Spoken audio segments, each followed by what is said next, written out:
සුබ දවසක් හැමෝටම. අද අපි ඉන්නේ නෝර්වේ ලස්සන වරායකට ආවා. අද උදේ තමයි ආවේ. ඉතින් වරායේ නම තමයි ස්කොෆ්ඩන් කියන වරාය නෝර්වේ තියෙන. මේක රට ඇතුළට තියෙන ගොඩක්. මේ ෆියෝඩ් එක හරහා තමයි යන්න ඕන මේ වරායට. ඉතින් ලස්සනම වරායක්. ඉතින් ඊට පස්සේ දැන් මේ යන ගමන් ඉන්නේ මේ වරායෙන් අපි ටිකක් ඇතුළට ආව දැන් මේ ෆියෝඩ් එකේ.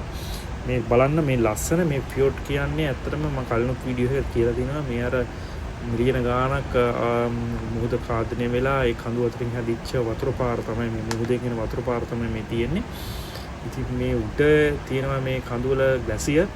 මේවා ඇත්තටම මාර ක්ලීන්. කිසිම වතුර වල මඩ පාටක් මුකුත් ඒව නැහැ. මේ රටේ අර ලස්සන විදිහටම තියාගෙන ඉන්නවා. අර ග්ලැසියර් තමයි උඩ තියෙන්නේ. මේ අර හිම. ඉතින් ලස්සන මේ රටක් තමයි මේ නෝර්වේ කියන්නේ. අපි හෙට උදේත් සීනික් ක්‍රූස් එකක් කරනවා. එතකොට හෙට උදේ පයිලට් 6:00ට නැවතෙනවා. ඊට පස්සේ පයිලට් තමයි මේ ෆියෝඩ් එක ගෙනියන්නේ. හෙට යන අපි සීනික් ක්‍රූස් එකේ පයිලට් එන්නේ අපි හර්ගන් ෆියෝඩ් කියලා. ඒකත් ලස්සනයි. ඉතින් ගෙස්ලා හැමෝම උදේට ඇවිල්ලා බලන් ඉන්නවා. ඉතින් මේ වීඩියෝ එක කරන්නේ ඔයාලට පොඩ්ඩක් ගේන්න මේ රටවයි කොච්චර ලස්සනද කියලා පෙන්වන්න.